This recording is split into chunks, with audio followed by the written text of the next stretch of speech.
Let's get straight to the point.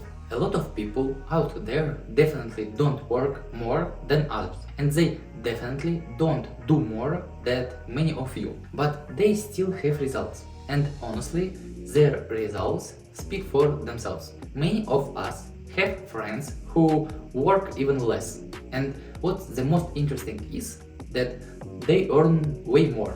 On other hand, I know quite a few people who work non-stop from morning till night, yet still don't seem to move forward. And here is the main paradox. Success doesn't actually depend on how much effort you put in.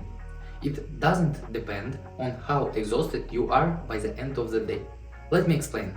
Imagine you need to get from point A to point B.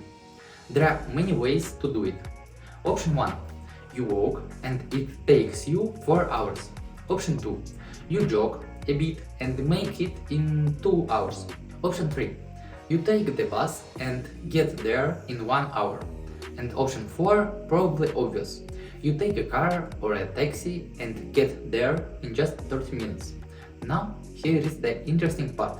The person who walked got the most tired, arrived last and not because they are weak or lazy, but because in that particular moment he simply made the wrong choice. And of course, the person walking looks at the others in cars or taxis and thinks, how did I get there? Why am I not getting anywhere? Why isn't anything working for me? Am I just lazy, slow, unorganized, or what happened? What's wrong with me? If you are finding yourself in the same position, putting in a huge amount of effort, but still making slow progress, then this video is definitely for you. I highly recommend watching this video till the end, because I have gathered here both personal insights from my own life and practical productivity methods that I have learned and written down from various sources. These methods help me personally to work less,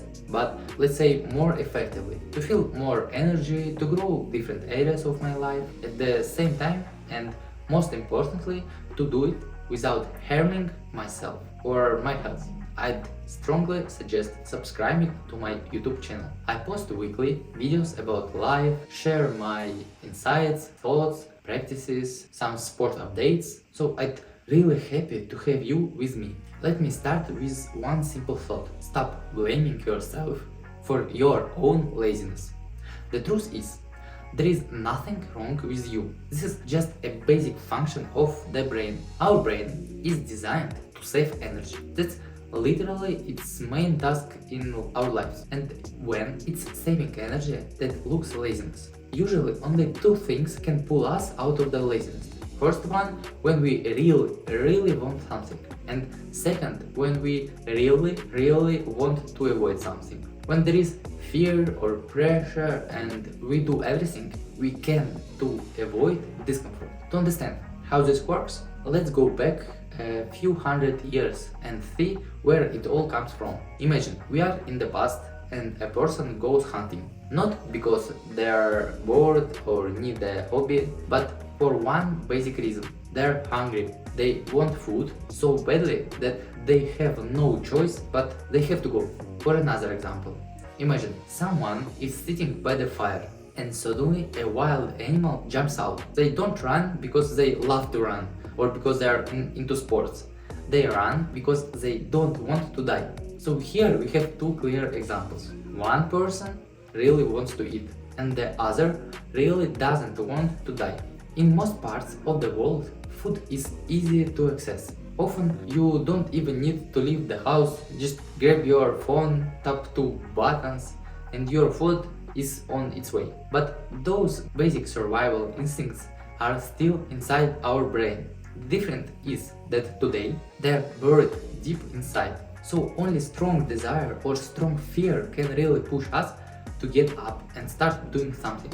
And here is exactly where the small difference lies between lazy and not lazy people. Some people only need to meet their basic needs and then they relax. That's what we typically call laziness. But others have such a powerful hunger or fear inside them that it pushes them forward. So, what does that mean for us? Those active people who are always running somewhere, never lying on the couch, they're actually just as lazy as the rest of us. The only difference is they have found a meaning, a reason that drives them to take action. There are also people who, as kids, maybe didn't get enough love from their parents, and now they feel the need to prove something, to prove they can succeed.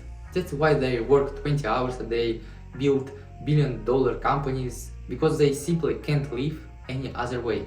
It's directly connected to their emotional state.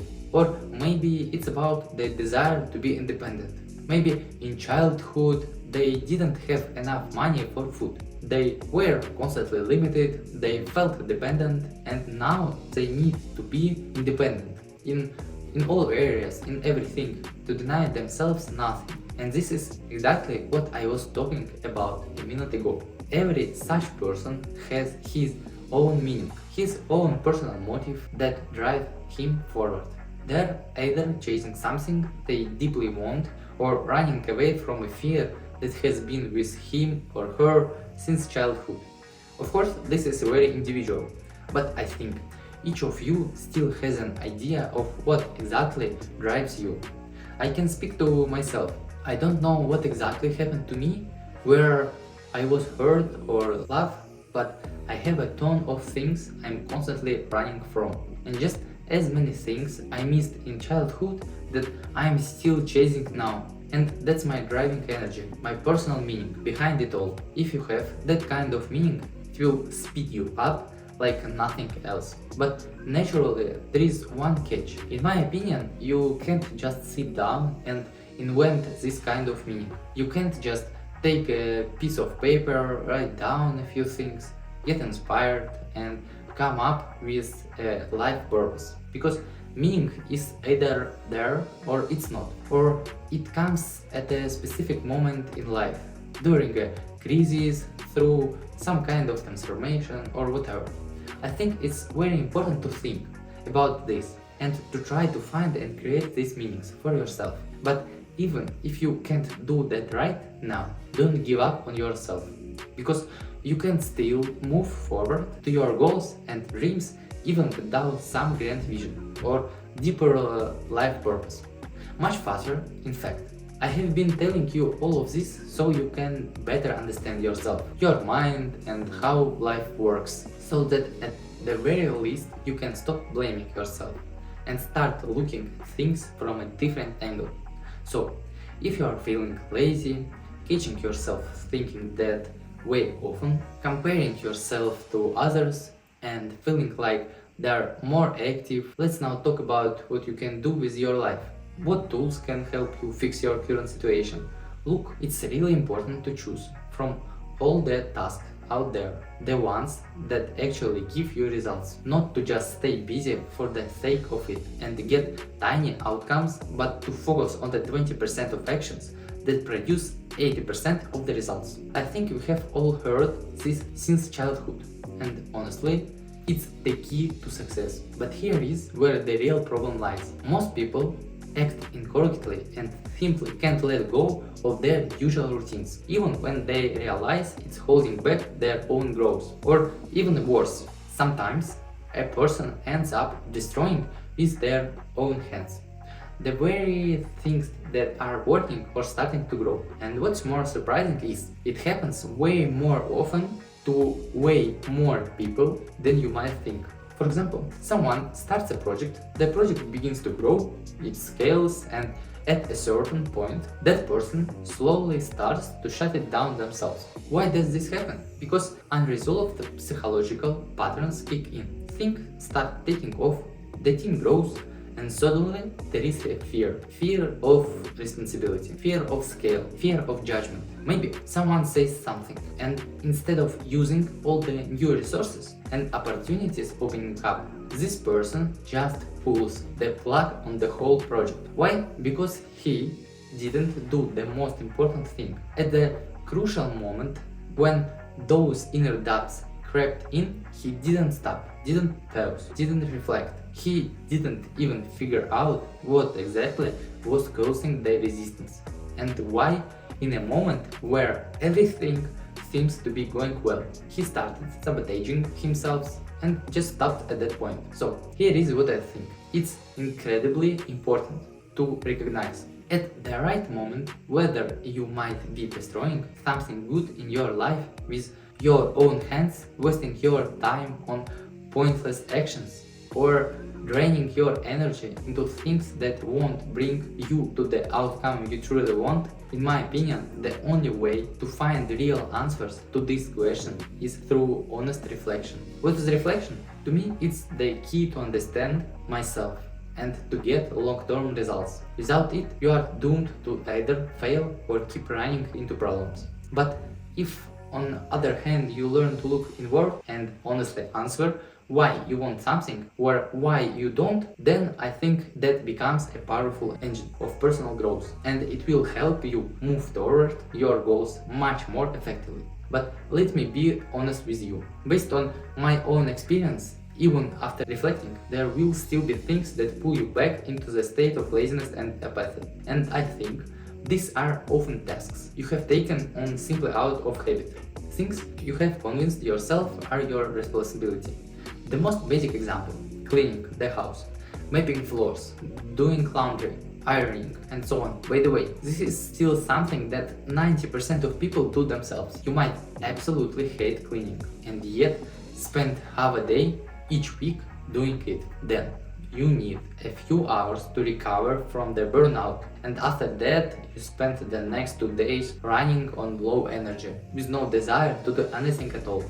So whatever isn't your strong suit, try to delegate it whenever possible. And I'm not just talking about household problems, I mean work-related responsibilities too. One of the biggest mistakes is when you know you have a strength, say creativity, but instead of leaning into that, you focus all your energy on improving your weaknesses. It just drains your energy and shifts your focus in the wrong direction. So if I had to sum it all up, here is what I would say. Stop blaming yourself for being lazy.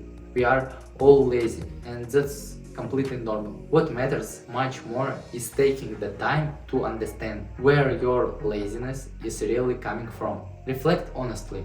Ask yourself the right questions. Eliminate what's unnecessary. Focus on what works and what you are good at. Delegate the rest if you can.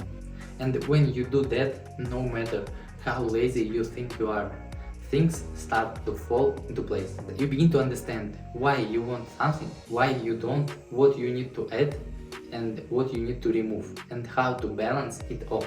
I tried to keep everything short, clear, and to the point. Thank you so much for your attention. Thanks for watching this video all the way to the end. If you find it helpful or inspiring, make sure to give it a like.